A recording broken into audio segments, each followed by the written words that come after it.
This video is a recording of a panel from Story Crafting Sessions Science Fiction, a free virtual conference hosted by the Weeknight Writers Group in partnership with Renaissance Press. To learn more about the Weeknight Writers Group, go to businessforauthors.com/weeknight-writers, and to learn more about Renaissance Press, you can go to pressesrenaissancepress.ca. Hello, everyone, and welcome to the panel Magic Text, Steampunk, and other cross/subgenres.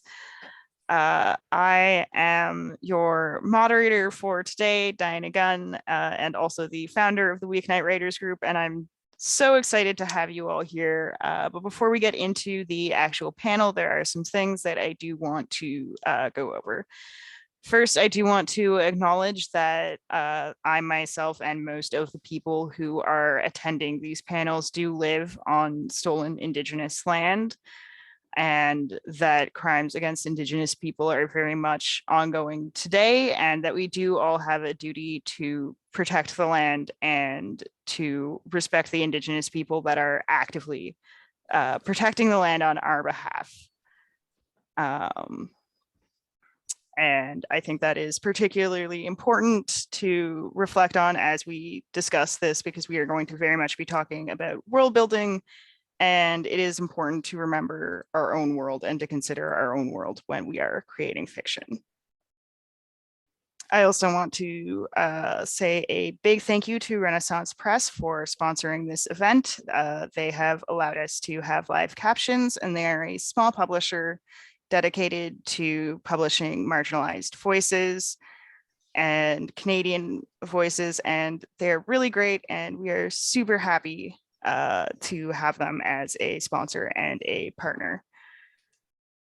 All right, let's dive into the panel. And can you start by introducing yourself and telling us how you define science fiction as a genre? Does anyone want to go first? I'm willing to go first. All right. So I'm Matthew Gomez. I'm a writer and editor that lives in Maryland in the US. And science fiction for me has always been about looking at where technology and society is now and extrapolating out where that could end up. And that's kind of always where science fiction has been. There are, of course, some pitfalls with that, in that you're trying to look 20 minutes into the future, and the timeline takes a left turn, and all of a sudden what you thought was going to happen doesn't. So which can be kind of fun when you actually look back at what was considered cutting edge science fiction 20, 30, 40, 50, 100 years ago, and it actually is more in the realm of fantasy now than it is in fiction. So there you go. I'll go next. I'm KJ Harowick. I write science fiction, fantasy, science fantasy, and I've dabbled a little bit in steampunk, but I haven't really written a lot there. Anyways, growing up as a kid, I've always defined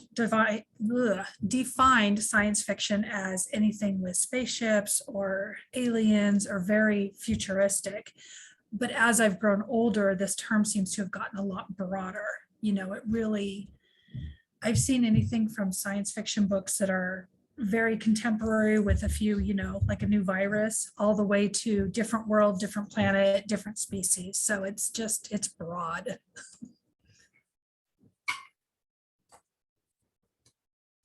Okay, I go next, if that's okay with you. Go ahead. I'm Ricardo Victoria. I'm a writer from Mexico and also an academic. I mostly write science fantasy. Sometimes I write horror, depending on the mood. And I think science fiction, at least for me personally, can be defined as what might be in order to understand what's going on. Because I think science fiction, since its inception, has been critique or an analysis of what's going in society, or what's going with our culture, with our technology, to understand where we can go from there and how it's affecting us.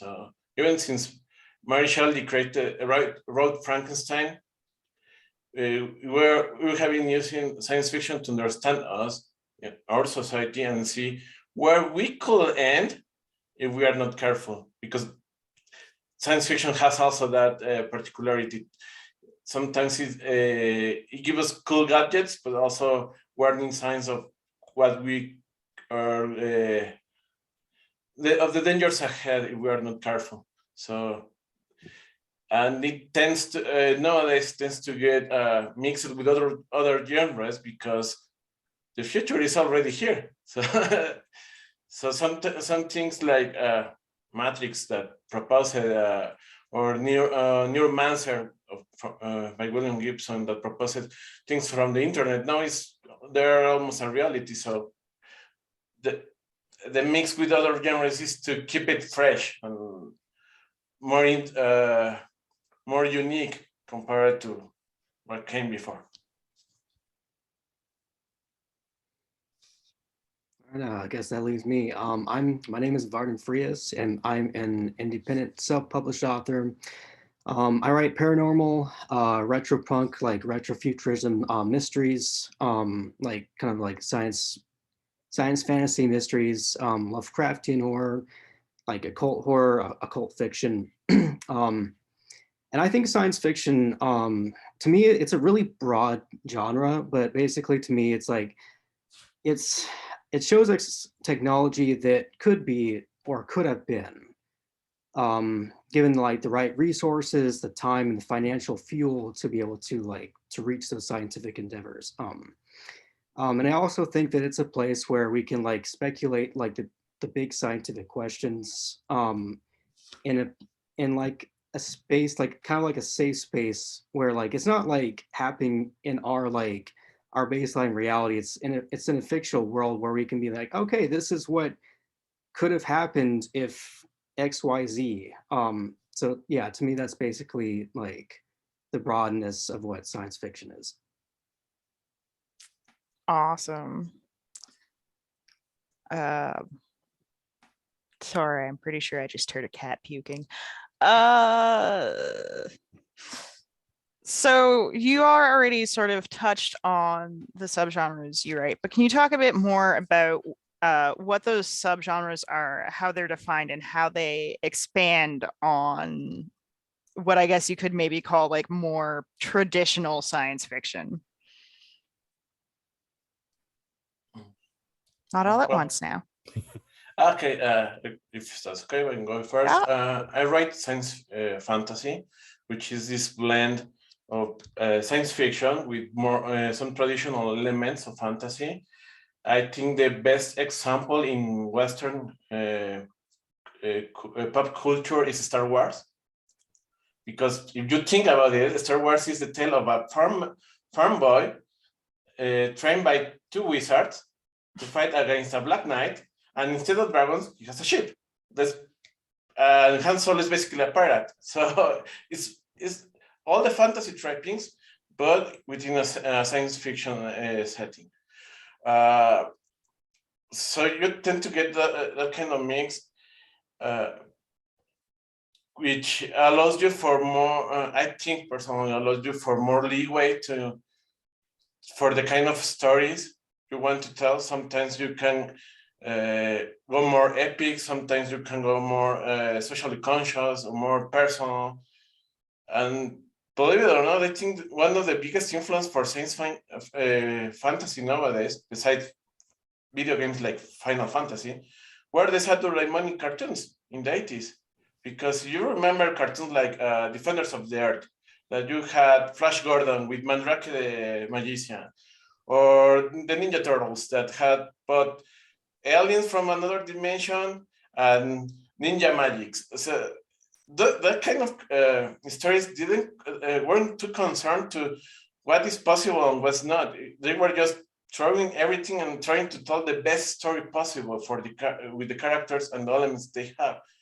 Obviously, if you were going to write science fantasy in a more, I will say, organized way, you need to set some boundaries on what is possible and what's not. But at the same time, you have more leeway to combine magic with science, and then you have, for example, a smartphone who has a lot of apps that allow you to summon demons.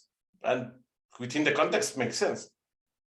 So that's what I find interesting about science fantasy.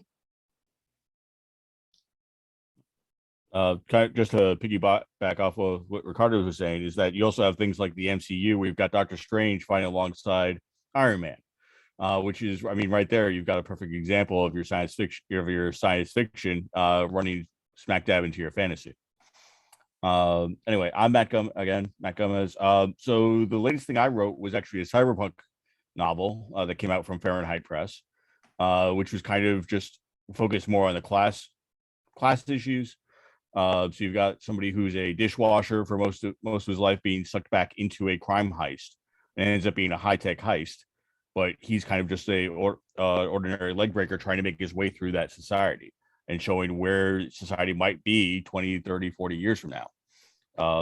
And if you're working the science into it or the magic into it, sometimes it's just a matter of looking at something that cannot a simple solution to a complex problem is sometimes the best way that I think of working magic into a story. So if a door is suddenly locked and barred in front of you, but the hacker gets in and hacks it within 30 seconds, well, that's a lot more fantasy than it is fiction. And is it really that different from having somebody cast a spell to get it open or not? And I think it was Carl Sagan that had the quote, any sufficiently advanced technology it will be indistinguishable from magic. And that's another way that you can kind of work the magic into that story and blend the two together. I'm going to interject here briefly to say I think actually that Iron Man is a great example of that, because by, Endgame, some of the things that these suits are doing are just absolute fantasy.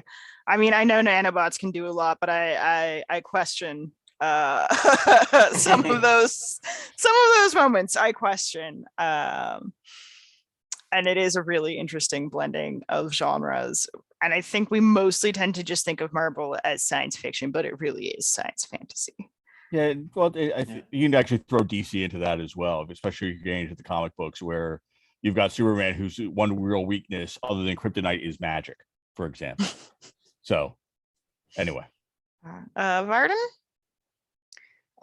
So with mine, I deal with a lot of like the subgenre that like I mainly like to write about is retropunk / retrofuturism, and that includes like the most popular one of that would be steampunk. Like I feel like a lot of people know about that. But I prefer to write in like dieselpunk, decopunk, most like of like the decade eras basically of like the 20th century. I kind of like that's my little niche that I like to write in, or I have like ideas in that area.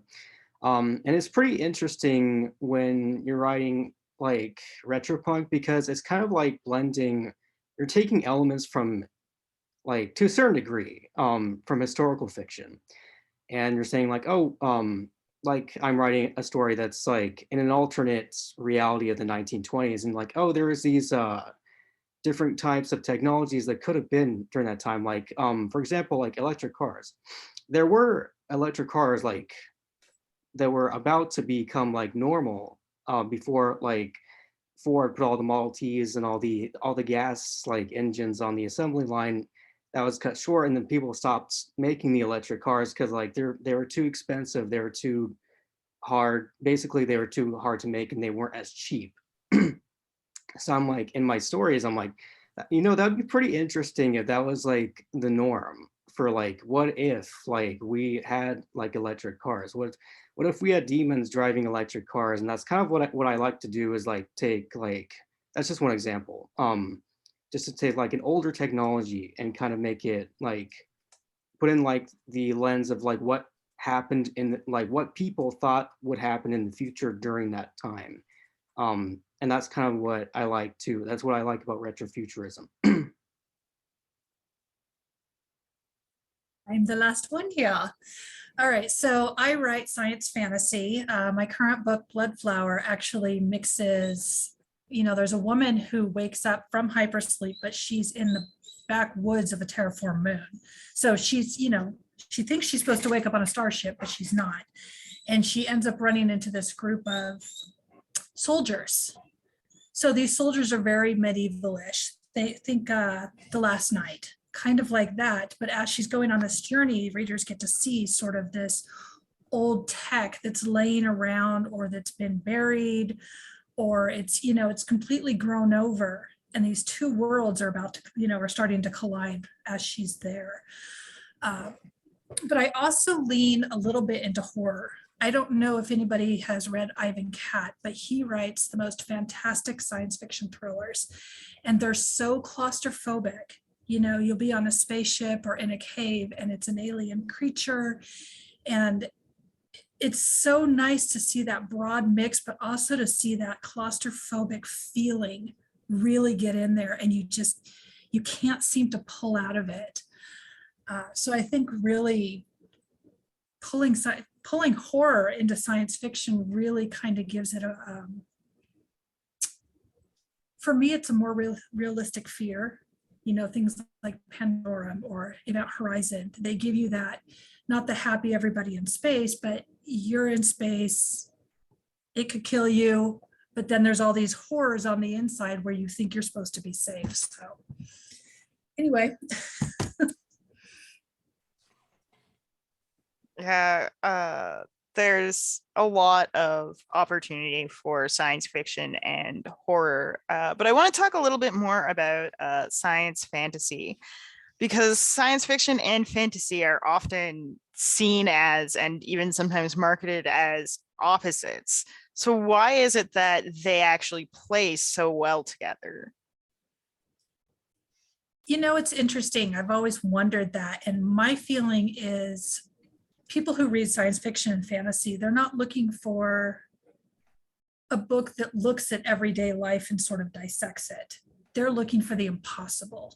What's out there that we don't understand, that we can't see, or what can we throw together and make it feel like it's real? If somebody has magic, like in Star Wars, is it really magic, or is it biological? Is it technological? So you kind of have this insight into something that could be. And then, anyway, that's me. Go. I lost my train of thought. I think it's really an artificial divide. I mean, part of it is that people who want to read something that's a hard science fiction book, like say The Martian, is probably going to be opposed to finding all of a sudden there being magic in their science fiction. But even if you look at something that was quote unquote a harder sci-fi like Star Trek, you have things like Q in there. Seriously, but you have those elements that are a little bit more absurd, a little bit more out there, which very much border on the magical and the fantastical, as opposed to being more of your traditional hard science fiction. So, I mean, if you're looking for that sort of that spec fic, if you're looking for that kind of broader bucket, I don't see why there has to be really that hard divide, especially if you're leaning towards more of the soft science fiction. And there have been elements that have very successfully blended the two. When we talked briefly Star Wars, comic DC and MCU, but you also have things. And now I'm gonna The Laundry Files by Charlie Stross, which blends cosmic horror, magic, but also mathematical equations. And so there are, and Brian McClellan, who does the Gunpowder Mage series, which makes magic with black powder rifles and armies. So you definitely have groups out there and people out there that are definitely blending the two together, and very successfully, I would add. In my case, and I say this, having been influenced a lot by Roger Zelazny, particularly Lord of Light, which is, I think, it's the best example of science fantasy, and Terry Pratchett in this world that you can see the evolution from this medieval setting into a more post-industrial revolution setting.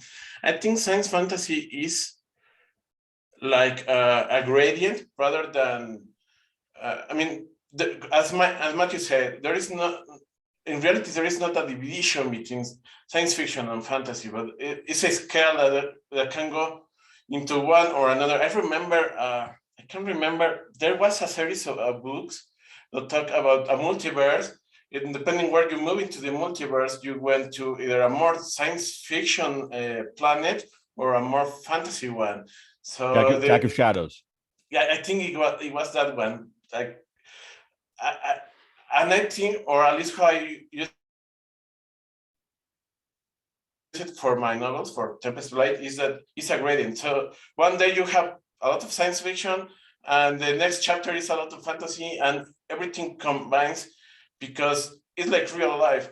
If you think about it, the evolution of, I'm going to sound here like a teacher, sorry for that, but you think the evolution of science started with magic. I mean, chemistry, the basis for chemistry was alchemy.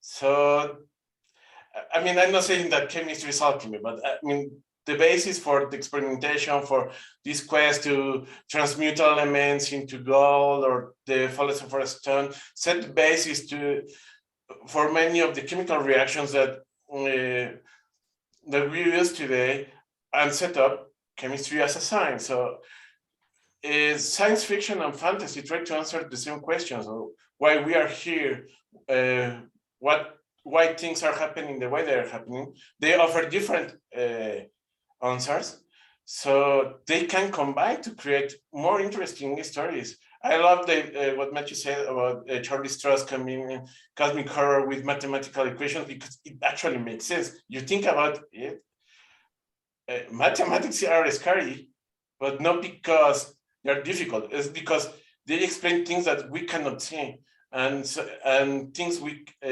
are not, and things that are not easily detected are sometimes the scariest ones. So that's why I think it's a gradient, and in that gradient you have a lot of range to do a lot of things. That's really interesting. I'm agreeing with, like, I'm listening to what everybody else is saying. That's kind of what I was talking about, like going back to what Matt said about like how like soft fantasy and like soft science fiction, they can blend in together, and kind of like it becomes difficult to like parse them, like to see like, oh, like when you get down to the bottom of it, what like really separates them. And to me, like, it's a question about technology versus magic, like at its base level. But like what Diana was saying about like the nanotechnology, it was acting like magic. So like, is there an actual like separation, or is that like just an illusion that we have, that it's like there are these two separate things that could be the same thing?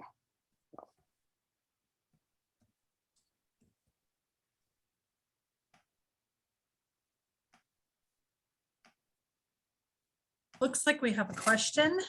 So Yeah, I was just going, did everyone talk? Did everyone answer that last one? Running through names in my head, which is never good because I'm bad at names. So this name I know though. Diana asks, I'm writing a dinosaur fantasy novel and my dinosaurs wield magic. Do you think more science fantasy stories like this need to be told? If you mean more stories with dinosaurs wielding magic specifically, yes. Does anyone else have any thoughts on this? All right. I do, because as soon as I read that question, all I could think of was W. Michael Gear and his Donovan series, which is utterly fantastic. But anyways, in that series, in the Donovan series, it's every book is on a planet called Donovan, and the planet wants to kill. That's just the way it is. Everything kills. The plant life kills, the animals kill, and they have what's called Quetzals on this planet, and they're sort of an alien species, and they look like dinosaurs, but dinosaurs with like feathers and a neck thing that comes out like the Dilophosaurus.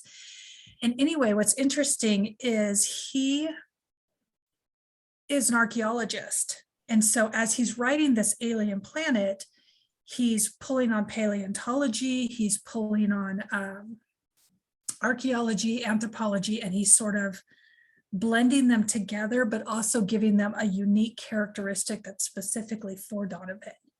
You know, the Quetzals, they're killers, but the way that they kill is as they eat something, they're digesting information about what they've eaten.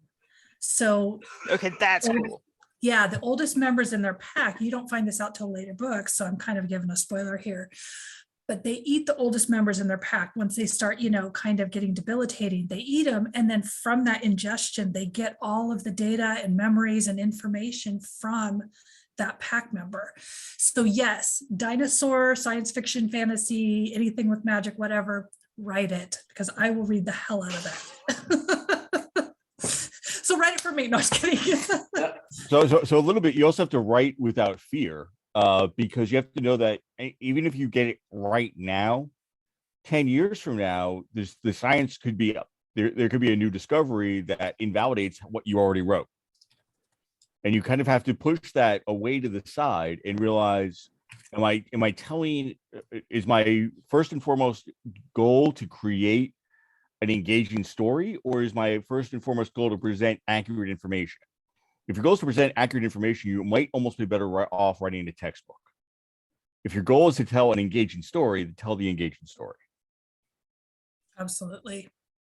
Personally, I want to see more dinosaurs using magic. That's my point. I mean, the whole concept begs to be written. There you go. And piggyback what Matthew said, you need to write what you want to write.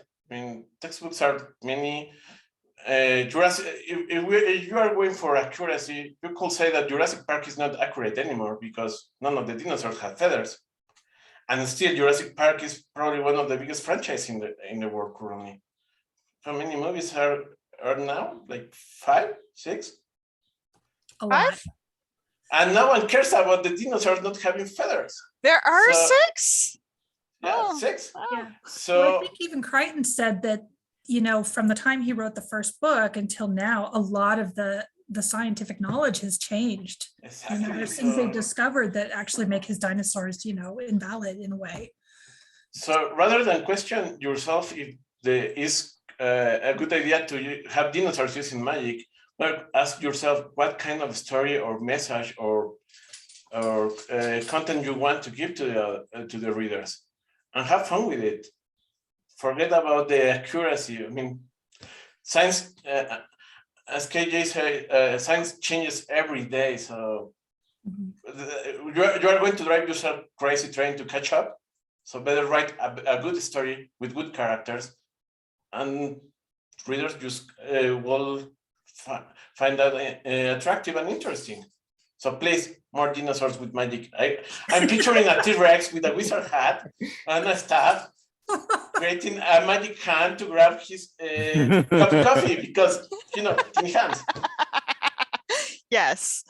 Varden, do you have anything to add to that? The first thing that came to my mind was dinosaurs with wands. I don't know if that's the actual story. That sounds really cool. But going on like the scientific part of it, is that like paleontology, since it's like the data, like the physical data is so old, and it leaves room for speculation, which is really interesting because you can kind of work with that to your advantage. You can be like, oh, like it happened so long ago. What if this happened? What if there was because that long ago, you don't know exactly what was in the air or anything. Like there could be a whole bunch of stuff that we have no idea about. So it could even be possible that like a magic type thing, I have no idea what it would be, like something like that would have existed. You don't know. So that's really fun to play with. I think that's an amazing idea. And yeah, I would read that too. Come on, if the Forgotten Realms can have dinosaur knights, you can absolutely have dinosaur wizards. Wait, the Forgotten Realms have dinosaur knights? Wow. Yes, they did. That got pretty wild. So there is also a second question from Diana here, which you ended up all kind of sort of touching on, but what do you do when you / have you ever encountered problems bridging the gap between science and science fantasy? Although from what I'm hearing, it sounds like most of you just go fantasy wave one. Or talk I to a fixed it. scientist. So the biggest issue with, and this is true for any magic in any story really, is that too often the magic can be too much of a easy way for the story to end. Mhm. And so that you have to think about your stakes in your story. And yes, these characters might have magic, and especially if it's your main character or your protagonist. What are the obstacles that are still going to be in their way, even if they can just wave a magic wand and remove the obstacle? So that would, I think, would be, and that's also true of any, if you have really highly advanced technology. I mean, if you have a dark room and all you have to do to fix it is turn the light switch, well, the dark room's not so scary anymore now, is it? So that would be the piece of advice I would give. I will call this like the cell phone dilemma. I mean, you know how in horror movies they get suddenly there is no reception from your cell phone, and there is no one to warn you about the monster behind you. It's like yeah, sometimes can get a little bit contrived, but the thing is, because it gets contrived because you need to keep a certain degree of tension to keep the reader engaged with the story. But the thing is, when you're mixing fantasy and science fiction, or in general with any story, you need to set up boundaries of what can be done, what cannot be done, and what the characters can be done. I mean, well, I'm going to use an example from my novels. Magic is relatively easy to use for one of the 3 species that live in the planet. But there are certain kind of magics that cannot be, that are harder to train with because they're dangerous. So my mind wizard character cannot heal anyone for her life because she didn't study medicine. So she doesn't know how to use any spell to heal anyone. And that brings a little bit of tension because there is no healer in the party, so to speak. So because within the setting, if you want to heal someone with magic, you also need to learn a little bit of medicine. Otherwise, you are going to end, instead of healing someone, giving forearms or something like that. So it all comes down to the internal consistency of your setting. Which rules you have for science, which rules you have for magic. Going back to the MCU, I mean, as we say, the Iron Man suits are pretty much magic by the end of the Infinity Saga. They're not that different from what Doctor Strange can do, and yet they have limits of what they can do. Yeah, the last nano armor from Iron Man, if it receives a lot of damage, then it just simply can be a complete suit of armor. So he cannot do a lot of stuff. And everything that Doctor Strange is doing now is referring back to quantum physics that was explained in Ant-Man, but everything is connected in the sense of balances and counterbalances. Your setting has to have some internal consistency of what can be done and what cannot be done, even if you have magic, because the biggest misconception with magic, even in the real world, is that magic can do a lot of things, and does not magic follow rules.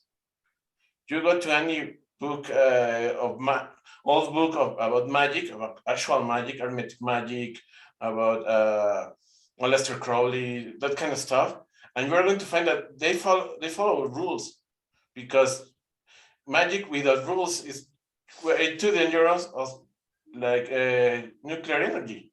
So again, balance and counterbalances. Well, and just to play off that a little bit, you can also work, if you're working with your story, there can be consequences if you get it wrong. Exactly. And all of a sudden you've introduced a new complication into your story. And it's a complication that doesn't sound forced, like, oh, you don't have sign-on with your phone. It's like, okay, you are explaining that this kind of magic is difficult to do because of this, and this, and your character doesn't have this training to do so. Of course, the risk of casting the spell without the knowledge to do so is going to be even bigger, and you can keep the tension that way without feeling it forced. It's actually part of the character development and the character arc within the story. Yeah, I think that's an interesting point, is how like my first thought about that was can your magic make things harder for you? Because I think that's something that a lot of people like what we said, let's start this discussion about like, oh, like you can wave a wand and something like it makes things easier or it solves a problem. Like what if magic like caused the conflict? What if it made things more difficult? And I think one thing that science fiction can do is that maybe there's some sort of technology that can solve the problem that the magic caused. I like that, even, on a global level or even an individual level. If the character has so much magic that they can feel themselves tearing apart, then how would technology be built to sort of protect the body? There is regarding that and what Barton said, there is a story of Doctor Strange, a comic arc called I think it's The Out, where Guang, his assistant, is dying from cancer, and Doctor Strange, being the egomaniac that he is, I mean a surgeon by trade, is trying to heal him and finds that to heal cancer, which in a comic book setting will be so easy, like, oh, magic. And you start to wonder if they can cure cancer with magic, why they don't cure other illness within the universe. And what Doctor Strange discovered is that to cure cancer, he needs to learn all the magic to conceptually understand cancer in a spiritual level. And because he doesn't have the time to learn that, he's not going to be able to heal one on time. So he needs to come to terms with the death of his friend by something that apparently seems easy to fix for him, but in reality is not. I think that the story explains very well that how magic can sometimes even complicate more things, make the life for the character more difficult, because it's not just with the snap of the finger you can do this. It takes a process. I think what happens too is what happens when you have an energy field or a magic field that can't be seen or measured. If you look at some of the science that's been going on for a while, but isn't really considered science, there's a lot of energy work. People are snapping photos of like aural colors and energies. And so when you look at something like that, and then you look at science fiction, how do they pull those energies into their technology, how people move, how they, fly through space? And even is somebody doing a type of magic where it's really pulling on an energy field that exists, but you can't read it. So how do you make that tech to read it and get, I don't know. Anyway, something I was thinking about as you were talking was just, magic and energy fields kind of the same. It's funny you mentioned that because that's how magic works in my novels, actually. Yeah, it does in mine too. Mine's an energy field. Do we have any more questions? Well, it looks like we don't have any more questions from the audience, though we do have time for one more. But we did have someone bring up an interesting point, which is kind of the converse of what we've been talking about most of the time, which is when magic systems become more like science or are approached in a more scientific way. Does anyone want to maybe speak to that? Maybe some examples of where they've seen it done well. Matthew? Sure. So I brought up the laundry series before, which actually deals with, again, using math as sort of the equations to do magic, which is very much a set way of doing it, which also has a converse problem in that if you do certain magic equations, you could let the elder horrors into the world and they'll eat everybody. You don't want that. So, but that can happen even if you're just doing the mathematical equation in your head, which is why they have the whole laundry service, which is trying to prevent that kind of thing from happening. But you also have things like hermetic magic, which was very much formulaic and very much approached magic like a science. So you would have very much set formulas and rituals to get the desired effect that you want. And then you get but I also think you also have things like in Warhammer 40K, where you have tech priests doing rituals over tanks to get or other technology to get them to work a certain way. And really, they're just reading off of a manual that they don't actually understand, but they know in order to get this to work, they have to do these certain steps in this way. Otherwise, the tech's not going to work. So you can absolutely bring that sort of formulaic approach to the magic.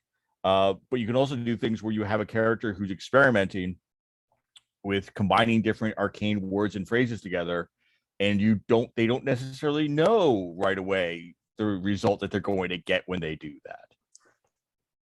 You know, piggybacking off of that reminds me of the Myst series that, you know, that started as a video game, Myst, and it looks like magic, and it's these books that they write, and the paper has to be a certain way, the ink has to be a certain way. And even when they write these books to these other worlds from the ground up, they still don't know what they're going to get. Mm-hmm. You know, they've got stuff that where they write the whole thing and then the book falls apart, or it pulls them into a star system where the stars already go in supernova. So anyways, that just reminded me of that, mixing that science and magic feel together. Yeah, there was a book that I was recently reading that's very similar to that, actually, where the detective, he uses magic, but he can't, like, it's not like he uses spells, but it's not like a Harry Potter spell where it's mostly verbal. It's like, it's verbal, he has to write it down, but he has to like make these runes very specifically. And if he gets one tiny portion wrong, he has to scrap it and like do it all over again. And he has to use specific like metals, like he has to like melt the metals down and into the runes and all these complicated things. And if he gets like one tiny detail wrong, he's like, it doesn't work. So I think that's pretty, I don't know if I would say that's like specifically scientific, but it feels more like science, at least to me, because there's so many, like, there's no room for error. You have to get it exactly right. And I thought that was like, because with spellcasting, it's just like, it's a word or a phrase, and you can have different inflections in those things, as far as I know. But with this one, it's just so like, you can't mess up. And in science, you can't mess up, or you'll like get a different result. So I thought that was interesting how like, that's like how magic can look a lot like science. I could add to close that idea that in real world, I mean, one of the biggest misconceptions of magic in real world is that you can cast a fireball and that's all. No, yes, magic happens randomly. But in real world, most magical systems, whatever you think about, for example, voodoo, hermetic magic, which is one of the oldest ones, the Santeria traditions in Mexico, First Nations magic, any system, any magical system within our cultures is that a system. It's a system, it's a group of rules, of instructions, of steps that you need to follow to go from point A to point B. So it's not like, I think the problem is that most people think magic in terms of D&D, like either it's a chart of spells, and then you cast it, and you have you detract some X magic points from your pool, and that's all. But in reality, or as I say, in real life, every magical system, every magical belief has a series of rules. And I remember this comic is a really old comic. It's Elseworlds from DC called Titans Yankapon, it was a mix of the Teen Titans with an anime setting, and one of the characters, the one that is Raven, but in way too in the future, it's a space colony, sorry. And the character that is Nightwing studies what she's doing and realizes that it's combining every magical system from human history into a coherent academic text, and it's surprising that it's even possible to combine this. So yeah, humanity has been treated magic as science since the concept of magic has been was created. So it's not that far-fetched. It's more like modern conceptions of magic are not at odds with what has been the concept in history. All right, we I do think- have an audience question here. In your opinion, what's the best way to implement Magitech in a realistic manner? Like, for example, magic-infused guns. That sounds like magic's the power source.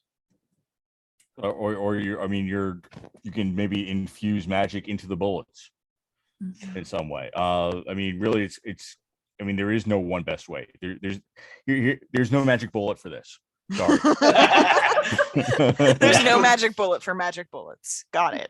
It's what makes the most sense for or your setting that you've established. And that's kind of the groundwork that you have to lay out. It's not necessarily what you have to info dump on your readers, however.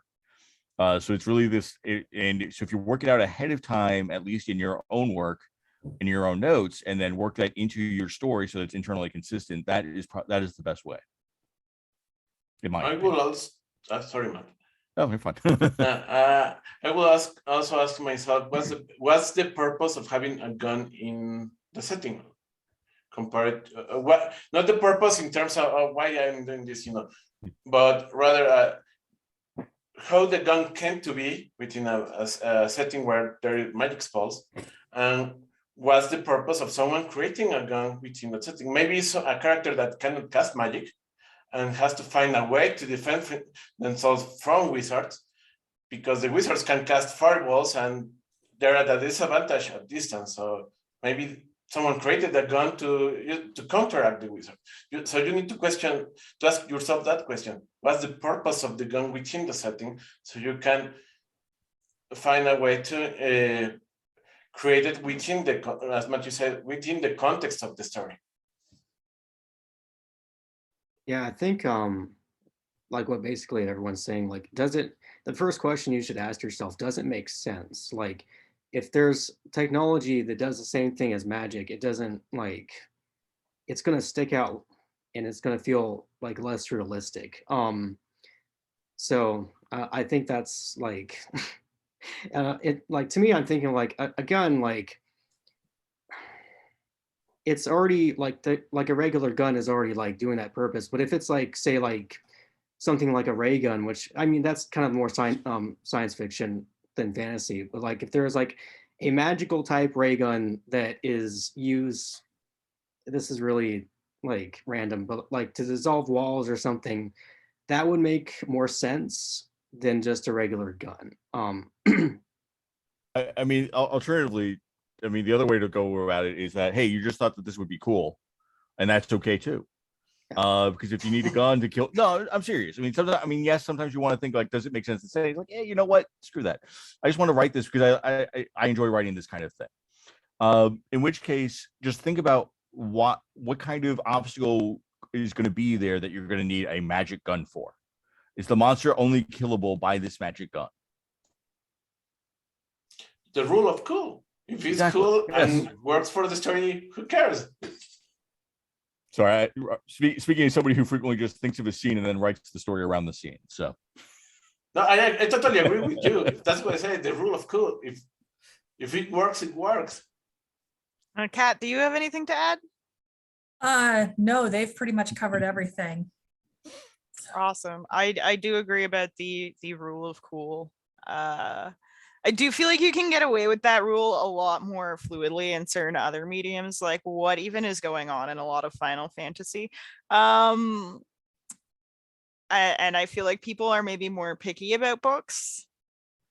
But maybe that's just my own thought. Anyway, we are coming into our last few minutes here. So if everyone can just remind people who you are, what you write, and where they can find you. I'm KJ Harowick. I write gritty and dark science fantasy that will eventually lean into horror, slower or more down the series. You can find me at kjharowick.com or any social media at KJ Harowick. My name is Vardan Frias. I am an independent self-published author who writes paranormal, retropunk mysteries, Lovecraftian, and occult fiction. You can find me on TikTok at Vardan Frias Author, Instagram under the same handle, Facebook Vardan Frias, and Twitter Vardan _ Frias. And I am also on YouTube, Storytime with Vardan. So.